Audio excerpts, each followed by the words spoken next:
Assalamualaikum warahmatullahi wabarakatuh. Selamat malam teman-teman semua. Kita lanjutkan kelas matrikulasi. Untuk hari ini masuk pada sesi 9 ya, sudah. Baik, saya mulai dengan grup communication dulu. Ini saya ambil dari buku referensi Julia T. Wood dengan judul Communication Mosaic, ada di chapter 9. Oke, apa sih komunikasi kelompok itu? Kelompok dulu ya kita definisikan sebagai sebuah kumpulan orang yang terdiri dari tiga atau mungkin lebih yang secara psikologis mereka ada ikatan terhadap suatu hal ya. Nah, kelompok ini pasti punya tujuan yang kemudian melibatkan interaksi di antara anggotanya. Mereka diikat oleh nilai-nilai, ada norma-norma, ada punya peran, sampai jadi apa gitu ya. Kemudian ada tugas-tugas, ada kepentingan dan bahkan ada ideologi. Nah, untuk apa grup ini dibentuk? Tentu untuk bertukar informasi.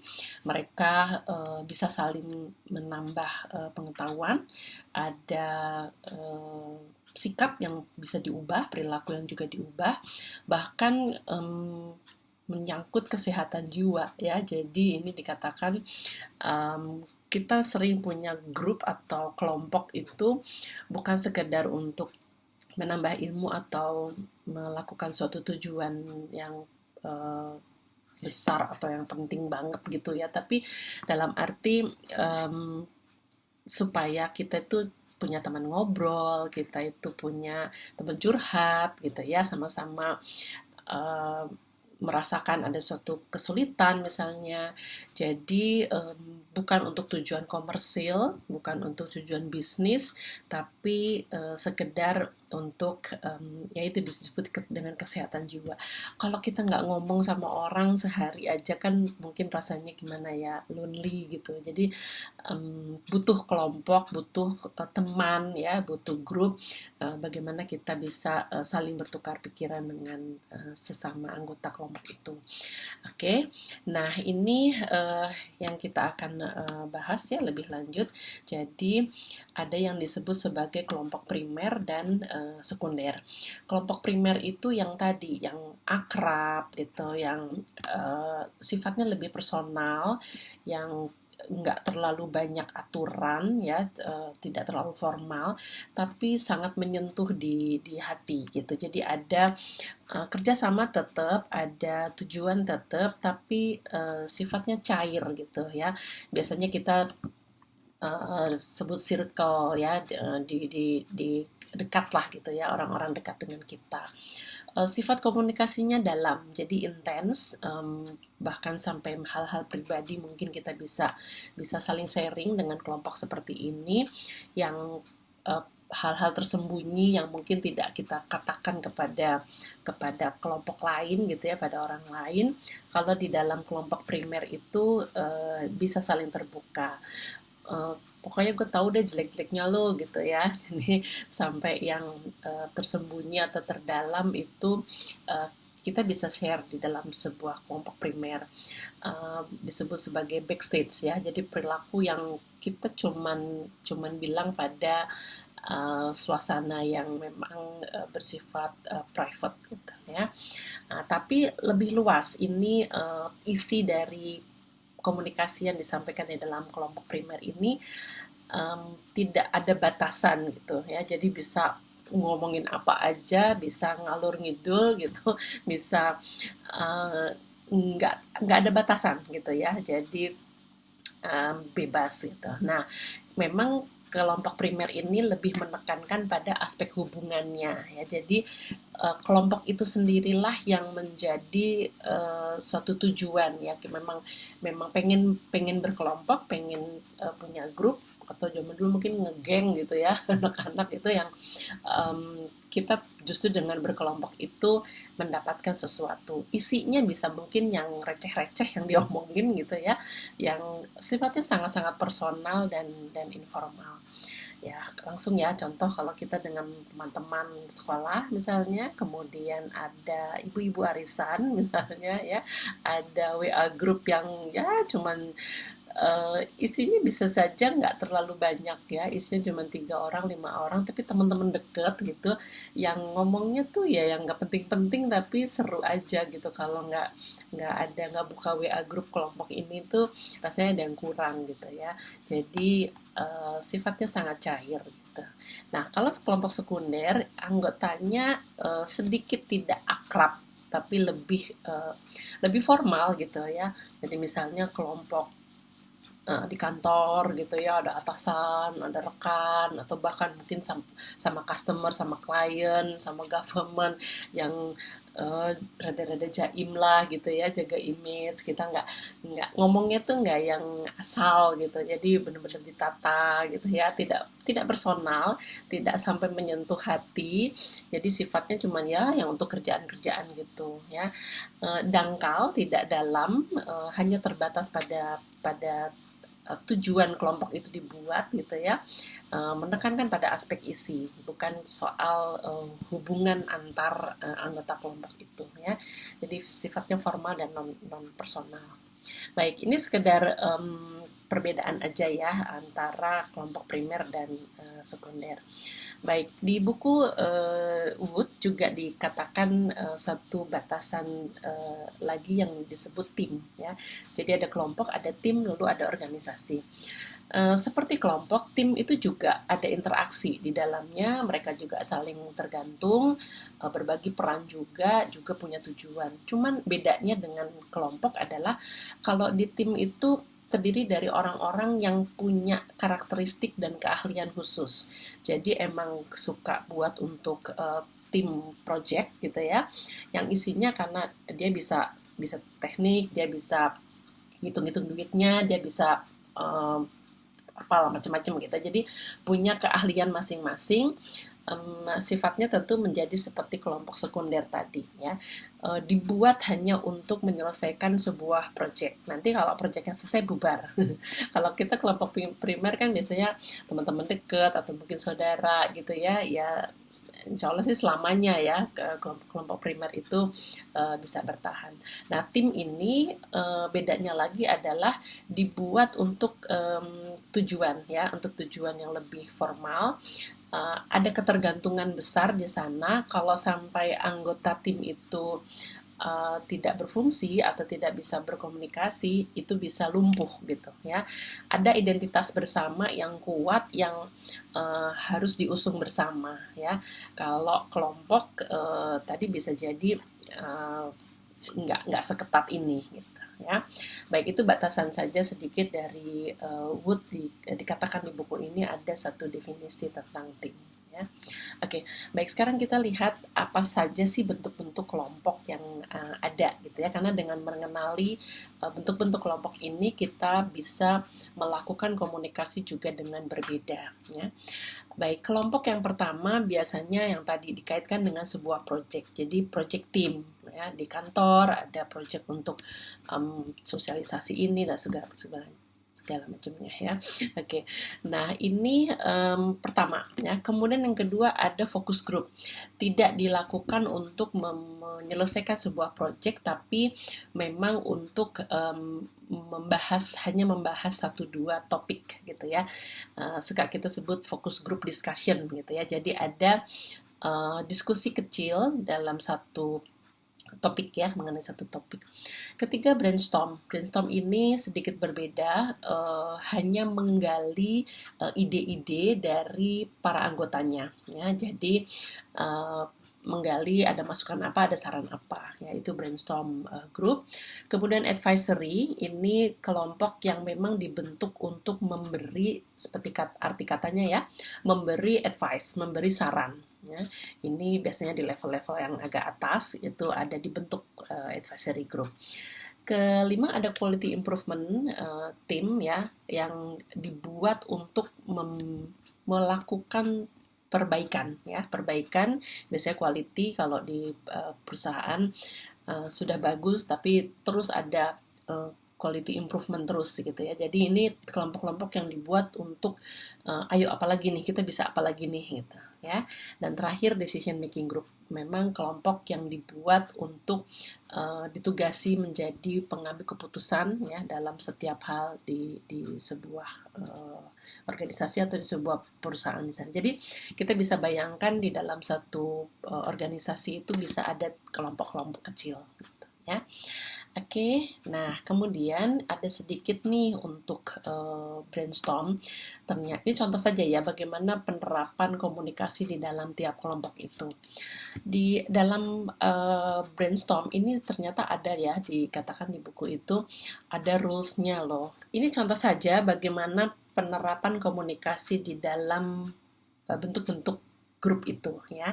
Untuk brainstorm misalnya ternyata ada low rules-nya ya. Jadi kalau di dalam brainstorm kita tuh ternyata nggak boleh menjudge ya, memberi nilai terutama negatif gitu ya. Wah nggak bisa begini, nggak bisa begini.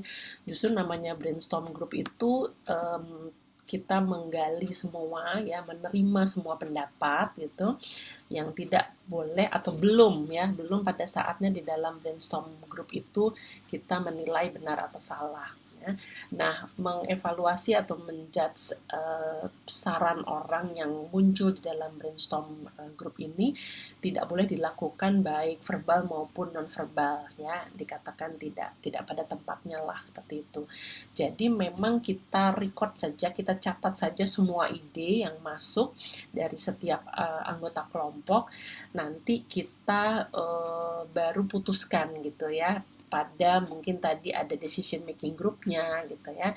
Jadi kumpulkan sebanyak-banyaknya, kuantitas itu penting ya. Nanti baru di situ dilihat ide-ide apa saja yang bisa diterima atau tidak gitu ya.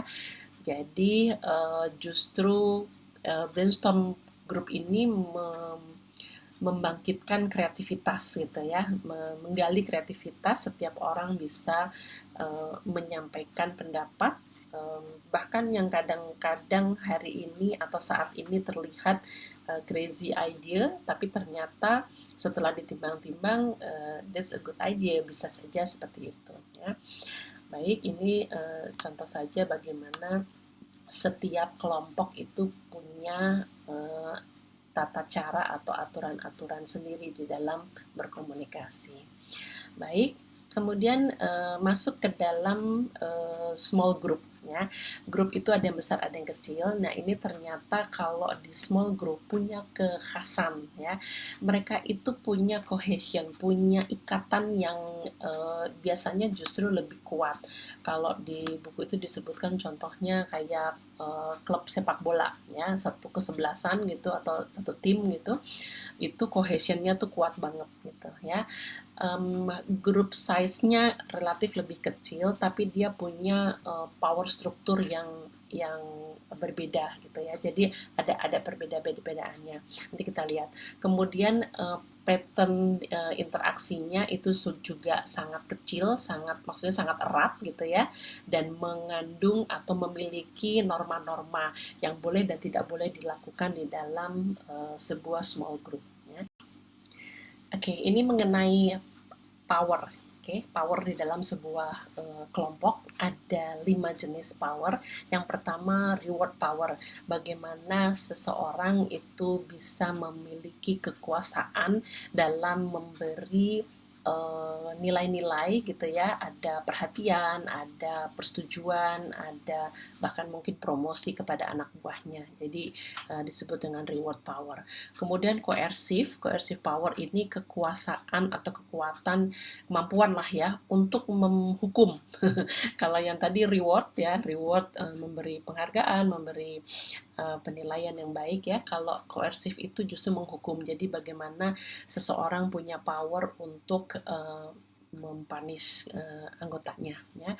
Kemudian legitimate power ini dalam sebuah organisasi memang seseorang diberi power karena struktur ya. Jadi memang seperti supervisor, manager, CEO, dia punya legitimate power pada anak buahnya.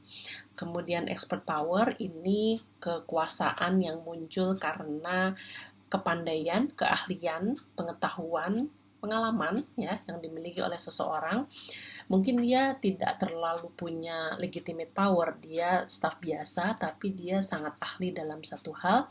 Jadi orang-orang mengakui power dia di dalam keahlian itu, gitu ya. Dan terakhir, referent power ini bagaimana orang bisa mempengaruhi orang lain, ya, punya power karena personality-nya, karena dia punya karisma. Ada, kita tahu beberapa orang yang orang tuh hormat gitu ya kepada beliau, mungkin tidak punya legitimate power tapi punya karisma, ya. Jadi orang pada hormat, orang pada sungkan itu mungkin pada beliau. Baik, kita lanjutkan. Sekarang ada yang disebut di dalam buku ini sebagai interaction pattern. Jadi pola-pola interaksi di dalam sebuah kelompok itu juga perlu kita pertimbangkan, perlu kita perhatikan lah ya. Yang pertama ada centralized dan decentralized. Jadi bagaimana kelompok ini memiliki pattern, memiliki pola yang dipimpin oleh satu orang. Jadi semuanya interaksi itu menuju kepada satu pemimpin gitu ya, centralized patternnya. Kalau decentralized di dalam satu organisasi, di dalam kelompok itu ada beberapa kelompok-kelompok kecil lagi yang juga bisa mempunyai power-power tadi gitu ya. Jadi tidak centralized tapi disebut decentralized. Kita lihatlah di dalam kelompok-kelompok biasanya seperti itu ya. Ada seksi-seksi, ada si ini, si ini, si itu gitu ya. Jadi di dalam satu kelompok ada ketuanya, tapi kemudian ada wakil-wakil ya, seperti itu. Itu tentu komunikasinya sangat berbeda. Kalau tipenya atau patternnya itu centralized, semuanya ke atas ya. Jadi semua anggotanya sama, hanya menuju kepada satu ketua kelompok. Tapi kalau di decentralized, biasanya mungkin kalau kelompoknya memang besar, terdiri dari beberapa sub kelompok kecil-kecil ya, yang nanti bisa lebih cepat. Kita tahulah kalau bentuknya flat ya, itu kan bisa lebih cepat mengambil keputusan ya, melakukan sesuatu, tidak centralized. Kadang-kadang kalau centralized jadi terhambat, mau action aja masih harus sana terus ke atas gitu ya. Jadi kita tahu di dalam beberapa struktur seperti itu ya. Oke, nah yang penting di akhir-akhir buku ini di chapter 11 adalah mengenai group decision making dan nanti ada conflict management ya. Jadi kita perhatikan dan di dalam melakukan pengambilan keputusan ada yang disebut standar agenda ya, dan nanti akan ada yang dengan cara nominal. Jadi siapa yang banyak suaranya gitu ya. Kalau yang di standar agenda itu kita define dulu problemnya. Jadi ini sebenarnya ada masalah apa sih gitu ya. Kemudian kita kumpulkan bukti-bukti, ada informasi ini itu, kita kumpulkan dengan lengkap lalu dianalisa ya. Nah, kalau sudah kita mulai berpikir pada solusinya. Ini apa nih ya yang mau dicapai ini apa nih gitu ya. Kita kelompok-kelompokkan ya, ada kriteria-kriterianya, baru nanti kita ambil dari alternatif solusi itu mana yang terbaik ya. Kita pilih, kemudian kita putuskan nih yang terbaik yang ini nih gitu ya. Setelah itu ya dimonitor keputusan itu. Nah, sebaliknya kalau di nominal group teknik ini yang paling banyak aja suaranya gitu ya. Jadi kita voting lah ya. Jadi kita gali lagi sama ya seperti awalnya tadi. Jadi problemnya apa sih ya? Kita perkenalkan nih loh, kita punya problem seperti ini, kita jelaskan pada seluruh anggota. Kemudian biasanya tiap anggota itu nggak saling mempengaruhi. Jadi kalau yang tadi agenda yang standar itu kan lebih pada bersama-sama gitu ya, bersama-sama menganalisa lalu diambil keputusan yang terbaik. Kalau di nominal group bisa saja si A berpendapat begini, yang ini pendapat gini, beda-beda ya. Dari jauh mungkin ngelihat sih gitu, ini aku pendapatku begini, yang ini begini segala macam ya. Um, jadi disebut silent generation idea. Jadi kita punya ini gitu ya.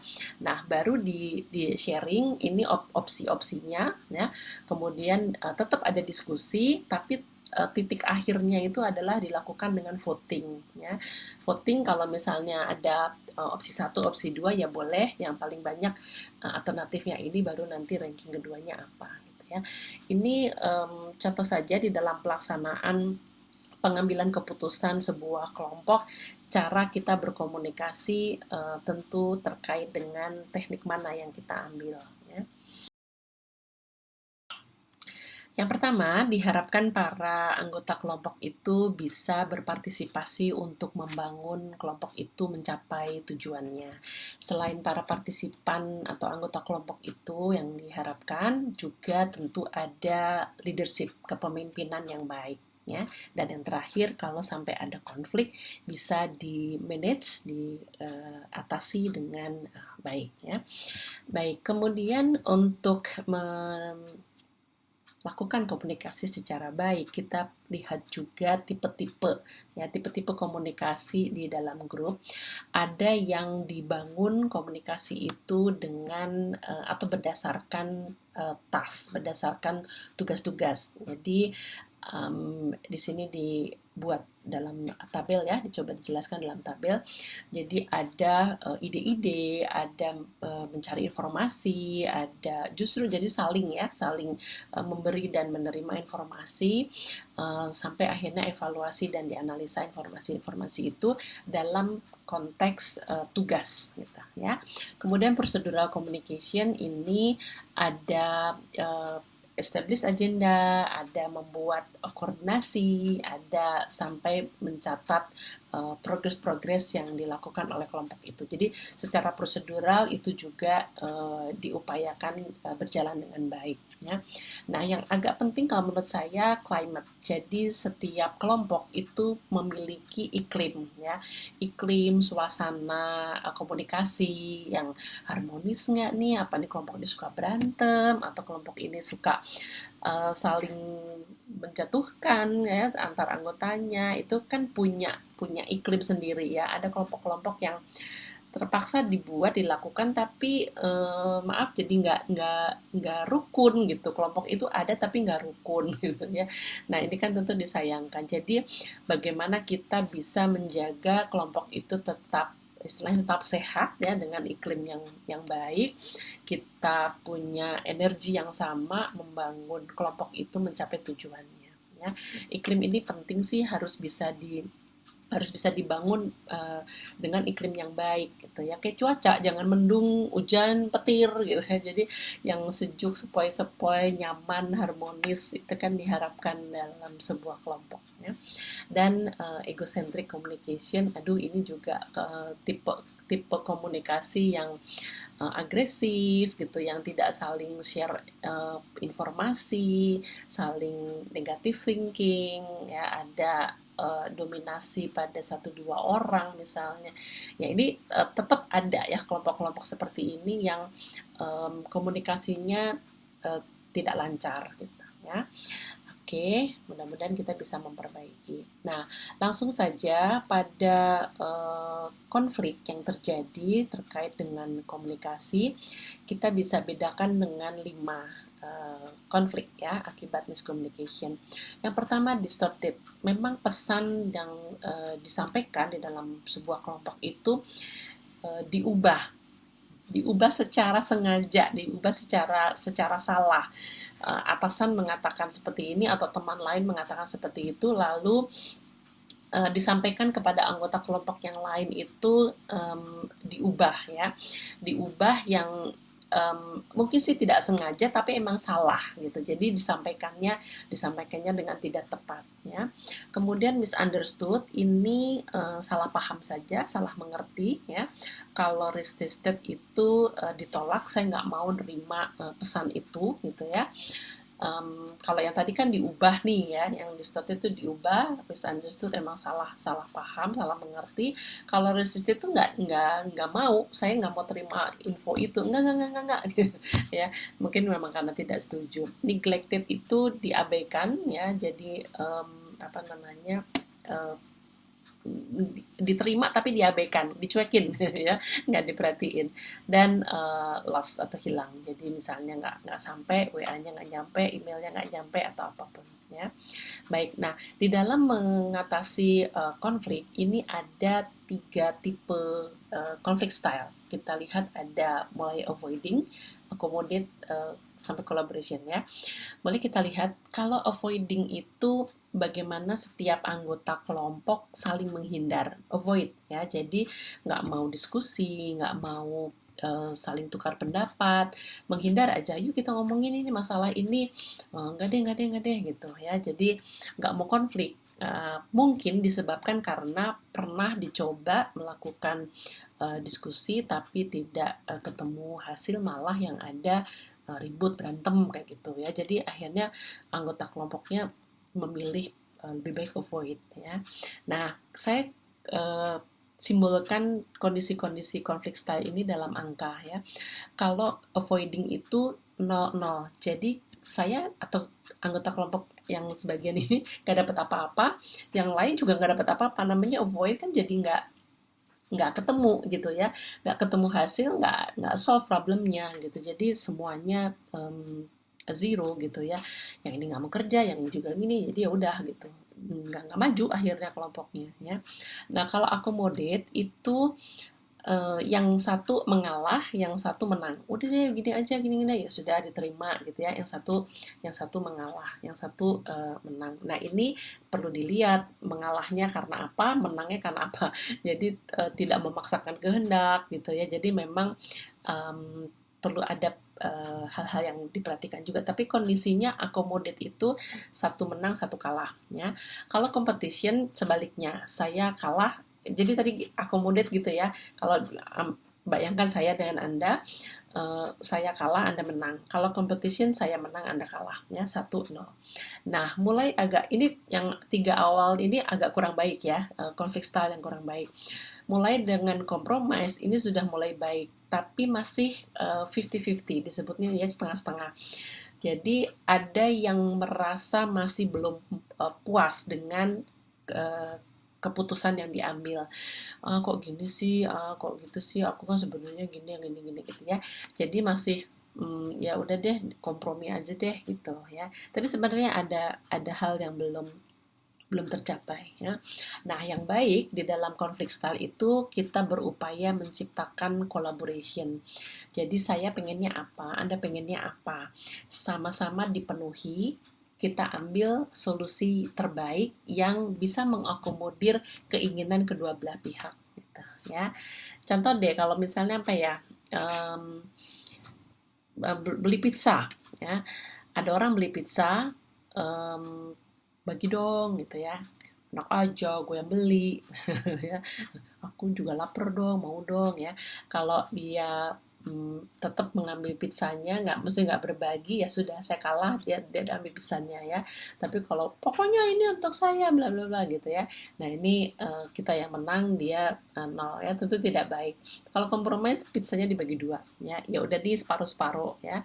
Nah kalau collaboration apa, bagaimana kondisi orang beli pizza, saya pengen, dia pengen. Gimana? Ya, ya beli lagi kan ya. Oke, jadi collaboration itu memang harus ada tambahan resource, ada tambahan tenaga, ada tambahan uang, biaya, ada tambahan waktu misalnya ya. Tapi kalau di dalam sebuah kelompok itu memungkinkan kita mengupayakan tambahan-tambahan resource ini, why not ya. Jadi itulah yang baik, kita menciptakan kolaborasi. Oke, nah sekarang gimana nih teman-teman? Biasanya tipe yang seperti apa? Ada yang sukanya menghindar ya, atau ada yang sukanya mengalah, atau seperti apa? Nah ini saya ada kuis, silakan boleh diisi ya. Ada 15 pertanyaan. Em, yang mana yang paling cocok? Jadi kalau nomor satu ini misalnya ya, saya berdebat dengan lawan bicara untuk menunjukkan posisi saya. Jarang, agak sering, ya, sering sekali atau selalu. Beri tanda di setiap kolom 1, 2, 3, 4, 5. Ya. 1 sampai 15 ada pernyataan ini, silakan dipilih ya jawaban yang paling mendekati kondisi teman-teman masing-masing. Ya. Oke. Nah, kalau sudah, ini boleh saya beri waktu ya. Nanti apa namanya bisa dilihat nih hasilnya ya. Oke, kita ini aja ya, pre-memory gitu ya. Oke, baik. Andaikan teman-teman sudah bisa mengerjakan ya, menyelesaikannya. Ini tadi boleh saja video video saya di pause dulu ya, di stop dulu, di stop dulu, kerjain dulu gitu ya. Oke, nah kalau sudah selesai, coba ambil kertas ya, kita isi di dalam setiap kolom ini. Buat aja nih kolom seperti ini ya. Kolom pertama avoiding, accommodate, competition, sampai collaboration ya. Nah, untuk setiap pernyataan yang tadi, misalnya pernyataan nomor 6, teman-teman dapat skor 1 ya. Nanti di sini ditulis 1 ya. Nomor 10 dapat skor berapa? Misalnya 5 atau nomor 15 berapa ya. Jadi ini nomor pernyataannya ya. Ini yang titik-titik silahkan diisi dengan skor yang didapat ya. Oke, untuk kolom kedua juga gitu. Pernyataan nomor 3 berapa skornya, pernyataan nomor 11 berapa skornya, pernyataan nomor 14 berapa skornya. Terus ya, sampai kepada 5 kolom ya. Baik, kalau sudah diisi, ini dijumlah ke bawah ya. Untuk kolom pertama berapa jumlahnya, kolom kedua berapa, sampai kolom kelima ini berapa jumlahnya. Oke.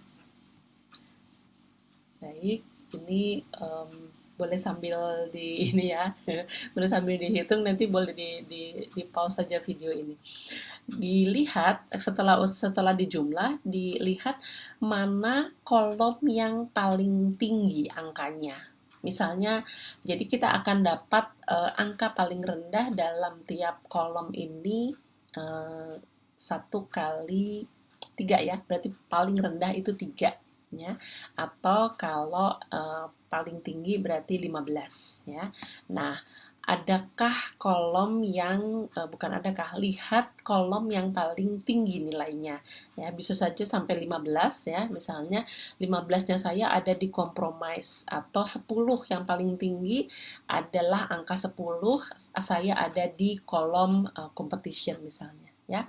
Baik, nah yang menjadi nilai adalah angka yang paling tinggi itu menunjukkan konflik style Anda gitu ya. Jadi kalau saya paling tinggi ada di kolom compromise, berarti konflik style saya compromise gitu ya. Oke, mudah-mudahan bisa dipahami ya. Jadi ini sekedar kuis saja. Kalau ada yang sukanya avoiding, suka kabur, suka nggak mau konflik ya, itu boleh diubah ya. Avoiding sebentar sih nggak apa-apa ya. Mungkin kita cari info atau cari data pendukung untuk nanti kita maju lagi, it's okay. Tapi jangan selamanya avoiding ya. Jadi bukan menjadi style kita gitu ya.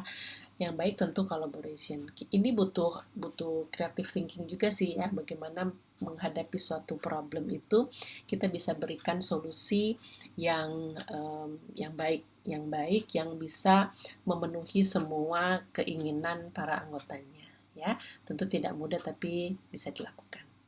Baik. Oke, lanjut ya. Nah, sekarang bagaimana kita menghadapi konflik itu sendiri? Yang bisa kita perhatikan adalah persiapan ya. Persiapan dalam managing konflik itu kita analisa nih, saya tuh punya kepentingan apa, lawan bicara punya kepentingan apa, di dalam satu kelompok itu masing-masing punya kepentingan ya. kamu sebenarnya pengennya apa sih, kamu pengennya apa sih gitu ya. Contoh deh, kalau dalam sebuah organisasi perusahaan, kita suka gathering ya, suka mau mau outing, jalan keluar, refresh lah gitu. Ada sebagian yang pengennya di tempat banyak permainan, let's say di Dufan misalnya ya, cari yang tempat yang banyak mainan gitu ya, biar seru gitu, nanti bawa bawa keluarga, bawa anak-anak, cari yang banyak mainannya. Tapi ada sebagian juga yang nggak mau, di Jakarta macet, polusi, di situ aja kurang refreshing ya, kurang healing healing. Saya pengen ke pantai gitu ya, jadi keluar kota lah, ke Anyer atau kemana gitu. Jadi jangan di Jakarta aja gitu ya. Oke, nah akhirnya nggak ketemu nih. Yang satu sebagian pengen yang banyak mainannya, sebagian pengen yang di luar kota ya. Apa solusi kreatif yang saling ingin menolong gitu ya. Oh iya bener ya, kalau anak-anak tuh pengennya main, tapi iya juga ya jangan di dalam kota. Jadi keinginan atau kepentingan pihak lain yang berbeda dengan kita itu jangan dianggap sebagai musuh gitu ya, tapi coba kita terima dengan, oh iya betul juga ya. Jadi bagaimana nih gitu ya. Tidak defensif, tidak lalu bertahan, berdebat gitu ya, karena kalau soal selera begini kan nggak ada yang benar, nggak ada yang salah ya. Lebih enakan Dufan, lebih enakan di pantai gitu ya, setiap orang kan punya punya pertimbangan masing-masing gitu ya. Sedikit bisa untuk mencapai kolaboratif itu, sedikit bisa kita kurangi ya. Jadi kita cari nih, misalnya ada nggak sih tempat yang di luar kota ya, jadi di luar kotanya dapet, ada mainannya, tapi ya oke lah nggak sampai sebanyak di Dufan gitu ya. Oke luar kota tapi nggak ada pantainya, boleh nggak, tapi yang penting di luar kota misalnya ya. Nah kita cari nih tempat di luar kota yang ada mainannya, tapi mungkin tidak sebanyak yang diharapkan semula gitu ya. Di mana? Mungkin di Lembang, di Puncak gitu ya, ada tempat yang luar kotanya dapet, banyak mainannya juga dapet gitu ya. Jadi siapkan semua informasi, tetap tenang, jangan terlalu menganggap kalau orang punya beda pendapat itu lalu menyerang kita gitu ya. Emang dasar, pokoknya kalau aku bilang A kamu bilang B. Pokoknya nggak, asal nggak setuju aja sama saya gitu ya, nggak juga sih gitu ya. Jadi tetap tenang, cari tempat dan waktu yang nyaman, tetap harus didiskusikan, ada sedikit mengalah. Jadi tadi akomoditnya sih ada gitu ya, tapi jangan terus gini misalnya, ya udahlah terserah lah, mau ke Dufan situ, kalau mau ke Anyer situ terserah gitu ya. Nanti pas sudah saat gathering harinya gak datang ya. Kenapa kamu gak datang? Kan saya maunya ke Dufan. Akhirnya kemarin diputusin ke Anyer. Ya sudah saya nggak ikut. Akhirnya tujuan kelompok itu kan nggak tercapai ya. Mau gathering tapi yang gathering cuma separuh dari perusahaan itu gitu ya. Pokoknya yang setuju ke Anyer, yang tadinya mau ke Dufan malah jadi boykot gitu, nggak mau ikutan gitu kan, jadi nggak tercapai ya. Jadi kalau sudah diputuskan, ada decision making, ada keputusan, setiap anggota tentunya harus menghormati keputusan itu ya. Oke, baik. Nah, kalau sudah persiapan ini tadi, jadi kita ini urutannya ya. Kita tentu ciptakan solusi dengan brainstorm. Nah, brainstorm ini tadi yang di set awal-awal ya. Jangan pada saat brainstorm itu belum misalnya, coba ya cari di luar kota yang lain tapi nggak perlu di Anyer. Nggak ada, nggak bisa. Pokoknya harus ke Anyer. Ya, baru ngumpulin atau mencetuskan satu ide langsung sudah diserang gitu ya. Akhirnya nggak keluar. Padahal kita bisa saja lupa atau kita nggak tahu ternyata ada tempat lain yang lebih bagus gitu ya. Atau ke Bali aja ya, udah sekalian keluar kota, di sana juga ada tempat bermain. Nah, kalau duitnya ada kan why not ya. Jadi keluar kotanya dapat, tempat bermainnya juga juga bagus gitu. Ya, jadi brainstorm itu penting dalam iklim yang terbuka gitu ya. Gimana kalau di sini? Gimana kalau gini? Tidak perlu ditolak dulu gitu ya. Bahkan kadang-kadang orang yang punya ide kreatif banyak tuh suka suka yang enggak gitu ya, yang enggak gitu, gitu ya, orang yang suka menyerang itu atau keburu nggak setuju gitu ya, ya sudah open aja dulu sih gitu ya, nanti baru diputuskan ya. Baik, nah tentu tadi kalau misalnya mau mencapai collaboration itu memang butuh waktu tambahan ya, butuh tambahan waktu, tambahan tenaga, tambahan biaya, itu biasanya begitu.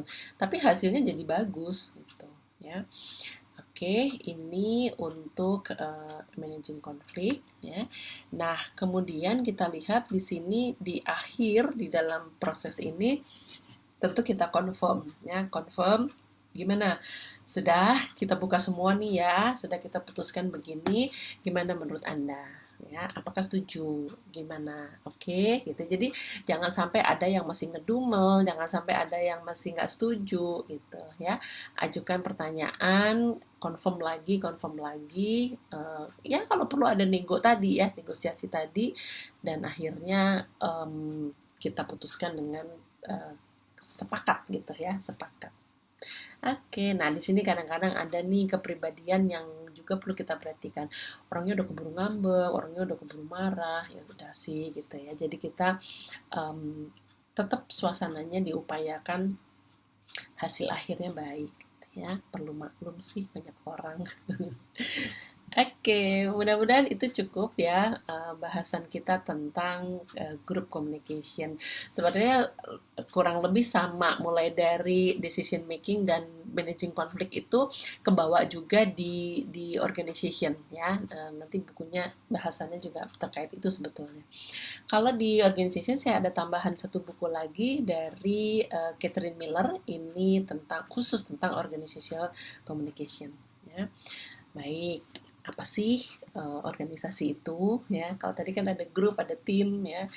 Kalau dari asal katanya organize ya itu menggabungkan atau memadukan ya, lebih tepatnya memadukan bagian-bagian di antara satu sama lain ya. Jadi yang saling bergantung itu bukan sendiri-sendiri gitu, tapi sudah dipadukan ya, dipadukan dengan satu struktur, dengan satu rule, dengan satu prosedur ya yang baku gitu ya. Jadi bisa didefinisikan organisasi itu kumpulan dari individu-individu ya yang punya hierarki, punya struktur, punya jenjang, juga punya pembagian tugas ya. Kalau kelompok kadang-kadang tidak terlalu rigid gitu ya. Nah, kalau di organisasi ini pembagian pembagian kerjanya, pembagian tugasnya itu jelas, tujuannya pun juga sudah ditetapkan di awal. Nggak cuma sekedar teman main, ayo ke sana kemari gitu ya. Nggak ada tujuannya. Oke, jadi organisasi itu um, intinya diorganize ya, diorganisir, diatur, nah, diatur ya untuk sampai tujuan yang isinya ya tetap bervariasi, banyak orang ya, antara para anggotanya itu juga terdiri dari macam-macam gitu, dan satu organisasi dengan organisasi yang lain itu akan terlihat berbeda ya. Baik, struktur ini bisa formal, bisa juga informal ya. Misalnya kalau dalam universitas struktur formal ada rektor, ada dekan, ada warek dulu ya, kemudian ada dekan, ada wakil dekan, kaprodi dan sebagainya. Jadi semakin ada jenjangnya, ada struktur, ada jenjangnya. Baik, baik. Kemudian kita lihat unsur-unsur di dalam organisasi. Tentu tadi ada anggotanya, ada tugas atau ada pekerjaannya, ya, ada pengelolaannya. Jadi sudah masuk pada manajemen, ya. Di dalamnya termasuk ini tugasnya apa, pembagian tugasnya bagaimana, cara mengerjakannya seperti apa, jalurnya, ya. Apa sih bisnis prosesnya seperti apa di dalam sebuah perusahaan atau organisasi itu. Ada struktur ya. Nah, oleh karena itu ada pedoman, ada SOP ya. Sistem prosedur gitu ya, sistem operating procedure. Jadi ada SOP itu biasanya menjadi ciri dari sebuah organisasi. Baik, nah sekarang komunikasinya gimana? Tentu komunikasi organisasi itu penting supaya organisasi ini bisa jalan dengan baik. gitu ya. Ada pesan-pesan yang harus disampaikan dalam sebuah kelompok itu, baik formal maupun informal ya. Tentu semakin besar organisasi juga semakin kompleks ya, semakin rumit. Belum soal channelnya. Kalau sekarang kita habis kena pandemi, ada yang WFH, WFO, ada yang online, ada yang offline, semakin ribet ya. Channel-channel media-medianya yang bisa kita lakukan pun beragam. Baik, komunikasi dalam organisasi bisa formal, bisa informal. Oke, komunikasi formal tentu yang sifatnya disetujui oleh sebuah organisasi itu sebagai sebuah cara gitu ya, cara yang sifatnya memang berorientasi pada organisasi. Kalau informal ya secara sosial, dengan rekan, dengan teman-teman satu divisi gitu ya, yang tidak terlalu kaku ya. Itu urusannya ya mungkin urusan pribadi, bisa terjadi di dalam komunikasi organisasi juga. Oke, komunikasi yang dilakukan ini juga tentu berpatokan kepada sebuah tujuan ya. Jadi mencapai tujuan sama seperti kelompok tadi, ngapain sih berkomunikasi kalau nggak ada tujuan? Ya pasti jadi ada tujuan untuk memperbaiki, untuk mencapai keuntungan, ya ada unsur-unsur yang perlu diperhatikan gitu ya di dalam mencapai tujuan organisasi itu. Oke. Komunikasi tentu merupakan landasan ya bagi pengembangan organisasi itu, mulai dari sumber daya manusianya dengan tugas-tugasnya ya.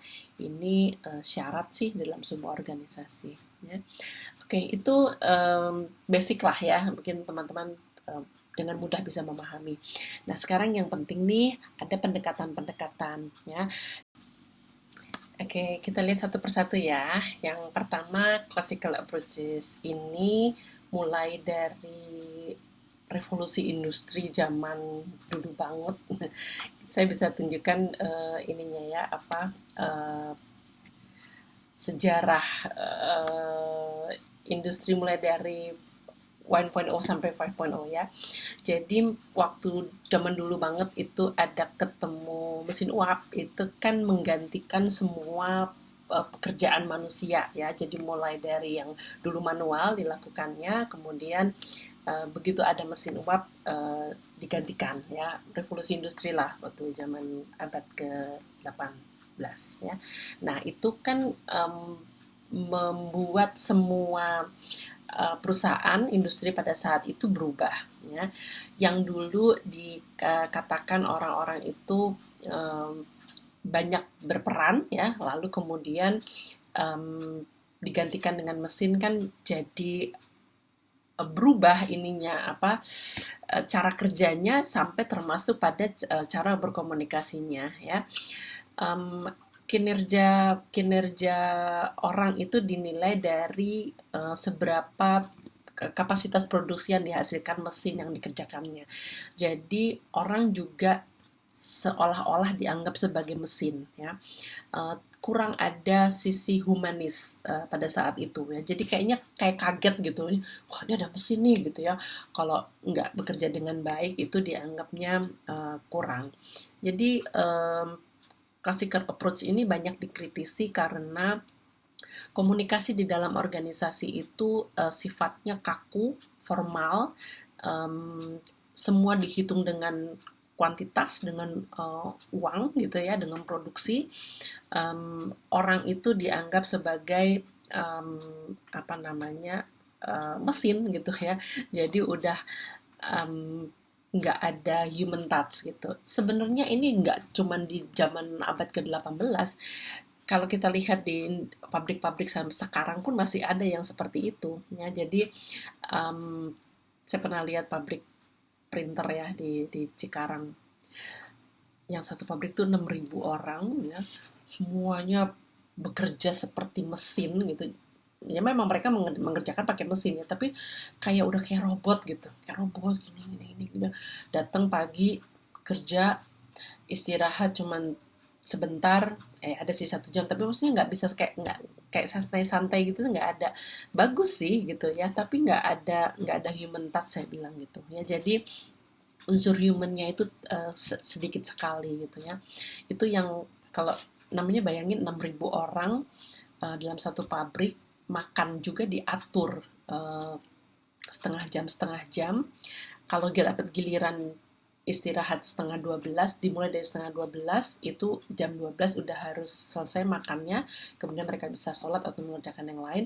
Tapi kantin itu kan kapasitasnya terbatas ya, jadi dibagi 3 shift, 2.000 orang masing-masing shift, setengah 12 sampai jam 12, 2.000 orang gitu ya, udah kayak bener kayak robot.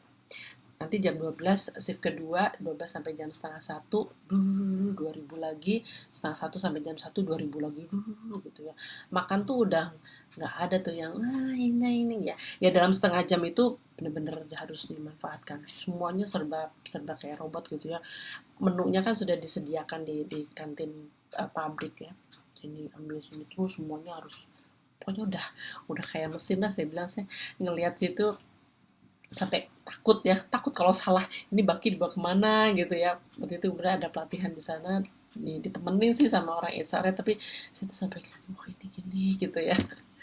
Ya, oke, suatu dunia lain kalau menurut saya ya.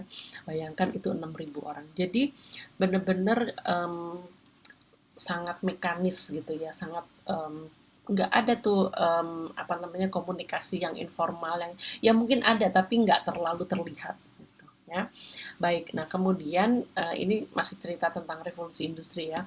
Di tahun 1870 itu mulai ada listrik ya, mulailah semua dilakukan secara elektrik gitu ya. Jadi ini juga masih ada tuh cara-cara komunikasi organisasinya yang belum belum terlalu humanis gitu ya. Terus sebenarnya sampai sekarang pun ada, tapi ini kaitannya dengan revolusi industri. Digital itu masuk ya, apa namanya, komputer itu masuk di tahun 1970, tapi belum belum internet ya, belum terhubung. Kemudian kita sekarang ada di era era 4.0, itu digital ya, mulai dari AI, IoT ya, semuanya yang serba terhubung ya dengan internet. Ini juga begitu. Kok orang jadi kayak mesin itu tadi ya, robot gitu, answering machine, terima kasih telah memenuhi, tekan ini, tekan itu, gitu. Terus mau nanya ini mbak, gak bisa masuk ke mobile apps, nggak bisa juga, ini gimana saya mau ngomong sama perusahaan ini mana gitu, wah gitu. Apalagi kalau kalau komplain gitu ya, susah sekali di beberapa perusahaan itu mau ngomong sama orang aja kemana nih gitu ya, nggak ada human, apa sih disebutnya, uh, human agent ya. Jadi orang beneran yang membantu customer atau mengangkat telepon lah, melayani dan sebagainya ya.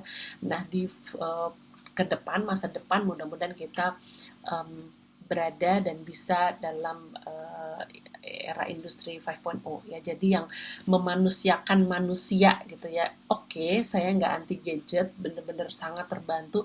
Bayangkan kalau let's say kayak beberapa marketplace di Indonesia itu satu hari 6.000 tiket masuk gitu ya, yang tanya ini segala macam gitu. Bayangkan kalau semua harus dikerjakan oleh human agent, nggak bisa ya. Jadi memang harus pakai IoT. Nah, tapi untuk hal-hal tertentu saja, nanya ini bisa dijawab gitu ya, dimasukkan ke dalam um, chatbot. Tapi kalau sudah hal-hal tertentu yang harus dihandle oleh orang, mereka sediakan live agent ya, live agent yang benar-benar bisa. Kan nggak mungkin, belum bisa robot atau chatbot itu memiliki rasa ya. Jadi kalau ada customer nanya ini ngeluh atau sedih atau marah gitu, si chatbot itu belum bisa cukup baik menjawab ya. Yang ada mungkin teman-teman pernah rasakan, lalu dijawab oleh chatbotnya, mohon maaf, saya belum menangkap apa yang kakak maksud, saya masih belajar, silakan sampaikan lagi apa permintaan kakak. Dari tadi udah marah masih nggak ngerti gitu ya. Ya itulah keterbatasan. Jadi mudah-mudahan itu bisa menjadi bisa berubah menjadi lebih baik ke depannya ya. Oke, balik lagi ke classical approach tadi. Jadi satu organisasi dijalankan atau komunikasi di dalam organisasi yang menganut classical approach ini, ya itu cuman di komunikasi itu dilakukan secara terstruktur yang tidak pakai human touch gitu ya. Nah, tentu bukannya jelek dalam perusahaan atau organisasi yang besar sekali anggotanya banyak itu harus pakai classical approach gitu ya, karena memang kalau nggak ada aturan kan ya nanti berantakan, nggak bisa mencapai target gitu ya. Nah cuman ini dikritisi oleh human relation approach yang kita tuh tetap loh dalam sebuah organisasi harus ada unsur human gitu ya. Jadi human relation, hubungan dengan orang itu seperti apa. Kita nih manusia bukan robot gitu. Jadi kalau ada anak buah yang berprestasi ya diapresiate, sekadar ditepuk bahunya, employee of the month, dikasih penghargaan, yang sudah berapa tahun dikasih penghargaan dan sebagainya, itu penting ya. Atau ada yang sakit, ada yang banyak nih isu-isu seperti buruh wanita gitu ya, yang sampai banyak lah sampai ke pengadilan, itu juga ada kasus-kasusnya ya, yang dalam keadaan hamil tetap harus bekerja dengan posisi berdiri, apakah tidak bisa dipindahkan ke posisi lain yang tidak terlalu membutuhkan posisi berdiri ya di dalam bekerja. Banyak isu-isu bagaimana organisasi terutama manufacturer ya, yang mempekerjakan begitu banyak karyawan, human relation-nya kurang ya. Oke, nah ini kritik terhadap si classical approach ini ya. Nah tapi juga nggak lalu semua yang serba berlebihan, tentu tidak baik ya. Classical approach tanpa human relation kurang. Human relation tanpa ada prosedur yang baik juga nanti ngaco gitu ya. Jadi ada di sini disebut human relation and human resource. Jadi human resource itu juga harus diatur gitu ya. Ada divisi SDM, ada divisi HRD di sebuah organisasi, itu penting. Nah, bagaimana menyeimbangkan antara human relation ini yang ya kan kalau di Indonesia banyak tuh ya yang undang-undang cipta karya, demo, buruh demo gitu ya. Hak asasi manusia, gitu ya. Itu ekstrim sih, tentu nggak baik ya semuanya yang ekstrim. Nah, jadi perlu ada seimbang antara human relation dengan human resource.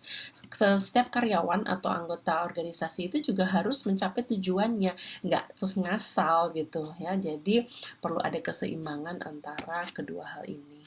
Oke, nah contoh yang baik boleh saya sampaikan seperti perusahaan Gojek, Google gitu ya, yang atmosfer suasana di kantornya itu tetap fun ya, bahkan tidak ada jam kerja, mau jam berapa saja masuk boleh, tapi ada responsibility dari si karyawan Gojek itu, ada tanggung jawab. Yang penting target tercapai, ada KPI, Key Performance Indicator yang harus dipenuhi, tapi bebas, silahkan Anda bagaimana caranya, asal target itu tercapai, prosedurnya juga dilakukannya dengan baik ya. Nanti saya bisa share link yang menceritakan tentang Gojek itu ya. Nanti bisa saya sisipkan di sini. Oke, baik, yang ketiga sistem approach ini yang menunjukkan bahwa setiap organisasi itu tidak tinggal atau tidak berdiri sendiri, menjadi sebuah sistem yang, kalau namanya sistem itu kan ada subsistem ya, dan ada sistem eksternalnya gitu ya. Jadi organisasi itu nggak bisa berdiri sendiri, dia ada di tengah masyarakat, ada komunitas sekitar, nggak bisa pabrik sok-sokan Menara Gading nggak akrab, nggak memperhatikan masyarakat sekitarnya, mining, tambang yang ada pencemaran lingkungannya segala macam nggak diurusin ya, itu juga tentu tidak baik. Jadi bagaimana kita berkomunikasi dengan lingkungan sekitar kita ya, karena organisasi itu merupakan satu sistem yang berada di dalam sistem yang lebih besar ya, dan sistem itu punya subsistem, kita punya anggota, punya punya karyawan gitu ya. Ini yang menjadi satu pendekatan baru bahwa organisasi itu juga nggak bisa dilakukan dengan semau-maunya gitu ya. Ya ada government, ada customer, ada vendor, ada uh, wartawan bahkan ya, ada komunitas, ada shareholder, ada pemilik saham, begitu banyak stakeholder yang ada di dalam sebuah organisasi. Oke. Yang keempat, cultural, ini juga penting banget bagaimana komunikasi harus dijalankan dengan memperhatikan budaya, karena pasti ada diversity, ada keragaman. Organisasi bukannya tidak pernah ada contoh yang ya nggak sampai kolaps sih, tapi terguncang gitu ya, karena di dalamnya para anggota-anggota organisasi itu tidak bisa saling um, harmonis di dalam menyikapi keragaman budaya ya. Budaya itu bukan bukan nation ya, bukan negara. Jadi budaya itu kan ya mulai dari bangsa pasti, bahasa, bahkan agama, kebiasaan, norma-norma, banyak sekali unsur-unsur budaya ya. Apalagi di Indonesia ya, ada suku ya, ada suku bangsa, itu juga luar biasa. Banyaklah, saya nggak perlu sebutkan contoh perusahaannya yang CEO awalnya bagus di iklimnya ya, iklim nanti akhirnya apa namanya, terkait dengan budaya ya. Uh, Iklim itu muncul dengan adanya budaya ya, saling terkait. Ada satu perusahaan besar yang dulunya dipimpin oleh seorang CEO yang baik, budaya kerjanya bagus ya, iklim perusahaan, iklim komunikasinya bagus. Akhirnya karena satu sebab beliau keluar, tidak menjadi CEO lagi, diisilah oleh orang-orang baru di perusahaan itu. Yang kaget siapa? Yang kaget para karyawannya ya. Aduh, ini kenapa jadi begini sekarang gitu ya. Dan tidak satu dua yang akhirnya memilih keluar dari perusahaan itu karena udah beda banget gitu ya. Jadi mempertahankan budaya yang sudah nyaman di anut gitu ya oleh para anggotanya, itu satu modal ya, satu modal besar yang kalau tidak dipertahankan bahkan bisa kehilangan ya. Akhirnya perusahaan itu banyak kehilangan talent-talent yang baik, perginya kemana ya, justru ke perusahaan pesaing gitu ya. Jadi sangat disayangkan hanya karena satu dua orang yang masuk ke dalam perusahaan itu membawa budaya yang berbeda gitu ya. Budaya itu kan sampai ke cara kerja ya, yang misalnya kalau sama anak buahnya marah-marah, yang nyuruh-nyuruh tanpa ada um, rasionalisasi yang baik gitu ya. Kenapa sih saya disuruh ini gitu, nggak dijelasin, nanti udah dikerjain salah-salahin gitu ya. Nggak punya ada komunikasi yang baik. Kenapa sih anak buah ini harus melakukan seperti ini? Apa alasannya? Kalau tidak, kenapa? Itu kan harus gitu ya. Nah, kalau tidak lancar komunikasinya seperti itu, ya susah gitu ya. Nah, ini terkait dengan budaya. Oke, dan yang terakhir critical approach ini, satu organisasi diharapkan tentu peka ya terhadap isu-isu yang banyak disorot orang ya. Di buku ini dijelaskan misalnya isu-isu feminis gitu ya, isu-isu lingkungan ya, isu-isu hegemoni, macam-macam lah ya yang dianggap harus dimiliki oleh sebuah organisasi yang baik. Jadi gak bisa sih organisasi mau-maunya sendiri gitu ya. Jadi ada norma-norma, ada isu-isu yang berkembang terus di lingkungan kita, perlu diperhatikan oleh sebuah organisasi ya. Jadi sebenarnya komunikasi itu kan memang cara sebuah organisasi melakukan atau menjalankan tugasnya gitu, tapi urusannya kemana-mana ya. Kalau dengan komunikasi yang baik, mudah-mudahan bisa organisasi itu bisa berjalan dengan baik. Oke, masuk ke 7 proses di dalam buku ini, ada bagaimana komunikasi dilibatkan ya, atau menjadi unsur penting di dalam proses jalannya sebuah organisasi. Yang pertama socialization. Tentu kalau organisasi punya kebijakan, punya peraturan, anak buah harus ini, harus itu, disosialisasikan dengan baik ya. Bahkan kalau kita pandemi ini kemarin, WFH, WFO, bagaimana ya, kebijakan perusahaan apa, atau bahkan ada yang maaf gulung tikar atau tutup perusahaannya, itu kan juga harus disampaikan gitu ya dengan baik. Di sekarang ada pensiun dini lah, ada apa gitu ya. Jangan sampai karyawan itu keburu dengar rumor ya, grassroots itu kan suka suka bahaya gitu ya. Jadi jangan sampai ada rumor kemudian ada isu yang meledak menjadi sebuah krisis gitu ya. Jadi proses sosialisasi harus dijalankan dengan baik melalui komunikasi yang baik ya. Decision making tadi kita sudah banyak bahas. Dalam sebuah organisasi pengambilan keputusan itu dilakukan dengan proses yang baik ya, mulai ada tadi brainstorm dan segala macam ya. Konflik manajemen tadi semuanya harus diomongin, harus dibicarakan, jangan avoiding, jangan diam-diam ya. Oke, ini dua yang tadi ada juga di dalam kelompoknya. Nah, yang keempat, perubahan. Pasti sebuah organisasi harus berubah.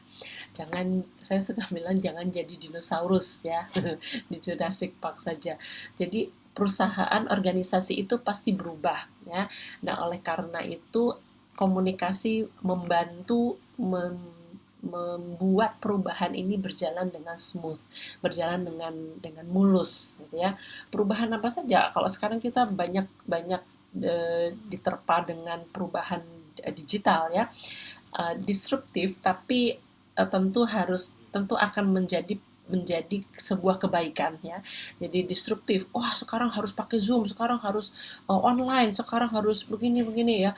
Pertamanya nuna-nunu nggak bisa terbata-bata kesandung-sandung, tapi akhirnya begitu dilakukan bisa menjadi baik gitu ya. Toko online semuanya apa ini gitu mana masih ada kendala gitu ya. Mobile banking ya, online ini online itu contoh saja bagaimana perubahan terjadi, tapi dengan adanya komunikasi yang baik semua itu bisa berjalan dengan mulus ya. Nah, di sini termasuk di dalam leadership. Dengan leadership yang baik, proses apa namanya jalannya perusahaan itu mudah-mudahan menjadi baik ya. Oke, kelima ada, ini penting sih kalau menurut saya, emotion ya. Jadi kecerdasan emosi di dalam kantor, di dalam suatu organisasi ya. Suka disebut EQ at work ya, emotional quotient at work, harus dilakukan dengan baik. Setiap orang harus punya kecerdasan emosi yang baik, terwujud di dalam cara mereka berkomunikasi. Tidak marah-marah, tidak temperamen, tidak mudah tersinggung, active listening, menyampaikannya dengan baik. Kalau pada saat berbicara itu penting ya. Semuanya tidak bisa dipikir dengan otak kiri, dengan logik, tapi harus juga dengan hati. Kita bisa mengenali emosi kita sekarang seperti apa, harus mengenali emosi orang lain seperti apa ya. Jadi kita bisa maklum, ada atasan marah-marah, kenapa ini, oh iya, oke, so what, apa yang harus kita lakukan gitu ya. Jadi kecerdasan emosi sih ini penting ya. Baik, dan keenam, organizational diversity tadi. Jadi begitu banyak perbedaan, kita kalau di Indonesia Bhinneka Tunggal Ika sih itu udah paling bener ya. Jadi perbedaan itu luar biasa, harus disikapi dengan open mind ya. Nggak bisa kita bilang kok gitu sih, kok aneh sih gitu ya. Mungkin orang lain juga menganggap kita aneh. Jadi perbedaan itu tidak ditonjolkan bedanya, tapi apa yang kita bisa lakukan dengan keragaman ini gitu ya.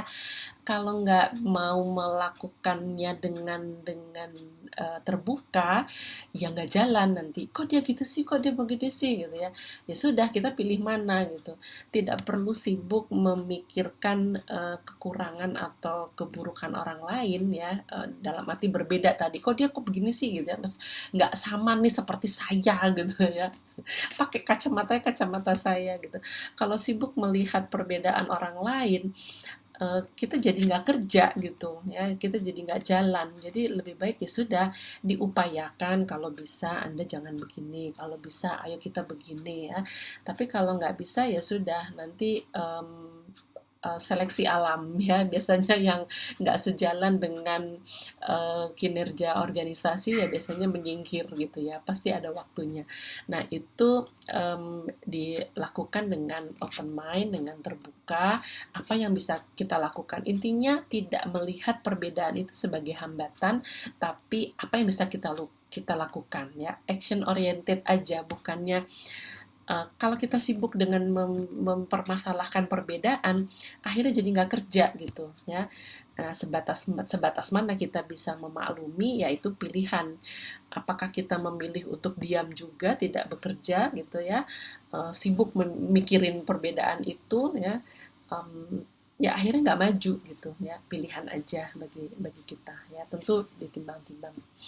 Baik, yang terakhir technological process ini di dalam, apalagi sekarang era teknologi, era digital, bahkan nanti ke 5.0, benar-benar proses teknologi itu harus kita ikuti ya. Komunikasi sekarang serba online, serba digital.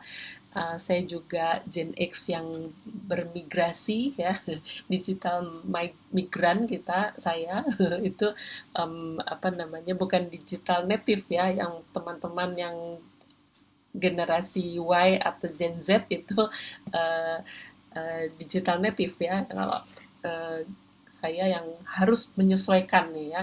Nah ini tidak saja seperti itu, teman-teman pun yang sudah di Gen Y, Gen Z, proses teknologi ini mudah-mudahan bisa um, dilakukan dengan baik. Komunikasi-komunikasi melalui teknologi digital ya, ini sangat-sangat berbeda, berubah, mudah-mudahan menjadikan kita tidak uh, gegar budaya ya, culture shock, semuanya serba teknologi tapi tidak ada high high touch gitu ya. Jadi high tech high touch itu saya selalu apa namanya, uh, khawatir gitu ya.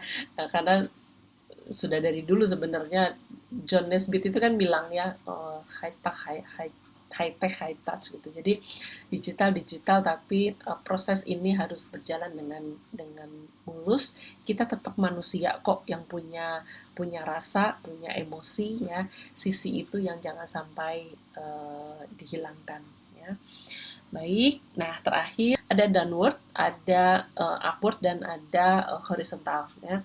Tadi kan di dalam proses komunikasi dilakukan ya.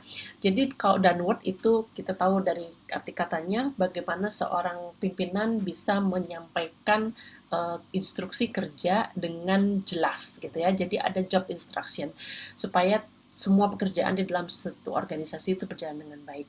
Kedua ada job rasional tadi. Kenapa sih anak buah itu disuruh ngerjain ini? Kalau dia nggak ngerti, dia bisa jadi menjalankannya dengan salah gitu ya. Jadi harus ada penjelasan mengapa si pekerjaan itu harus dilakukan. Kalau enggak kenapa gitu ya. Dan terakhir ada prosedur dan praktisnya, yang SOP itulah ya. Jadi cara-cara melakukan pekerjaan itu ada rambu-rambunya, ada prosedurnya. Nah, ini harus disampaikan bagi siapa yang berada di atas ya, pimpinan, melakukan downward communication dengan baik. Oke, bagaimana dengan yang upward? Kita sebagai anak buah atau subordinat yang melakukan komunikasi ke atasan, kita sampaikan pekerjaan kita itu sudah dilakukan sampai mana, ada progress report, jangan diam-diam saja gitu ya. Termasuk pada apa yang tidak atau belum bisa dilakukan. Ya, ini upward communication disampaikan dengan baik, dan kalau ada saran itu juga disampaikan dengan baik, tidak nuansanya komplain, mengeluh, mengkritik ya, tapi ada saran perbaikan ya. Jadi kita ya mungkin sehari-hari kita juga aku gini sih, gimana sih ini ya, so what gitu, apa yang bisa kita lakukan gitu. Saya selalu berusaha, kita action oriented ya. Oke, masalah itu ada di luar sana, segala rupa keanehan itu ada menurut kacamata kita gitu ya. Tapi lalu apa nih yang bisa kita lakukan? Kalaupun tidak bisa kita kerjakan sendiri, kita beri saran. Mudah-mudahan sistem di dalam satu organisasi itu baik, saran kita diterima dengan baik demi perbaikan bersama. Ya. Oke, dan yang terakhir horizontal. Bagaimana komunikasi antar teman, antar rekan ya, saling support, koordinasi tugas ya, kalau ada problem dipecahkan bersama, saling berbagi informasi, tidak ada persaingan gitu ya. Kita jalan sama-sama, nanti hasilnya juga dinikmati sama-sama gitu ya. Upayakan konflik diselesaikan dengan baik. Oke, dan urusannya nih long term ya. Kita nggak bekerja hanya untuk hari ini ya, kita berkomunikasi menjaga long term relationship ya. Jadi urusannya panjang sih gitu ya. Baik, ini tips-tips praktis saja di dalam melakukan komunikasi di dalam organisasi. Oke, itu saja sesi kita hari ini tentang group dan organization communication. Terima kasih, selamat malam. Wassalamualaikum warahmatullahi wabarakatuh.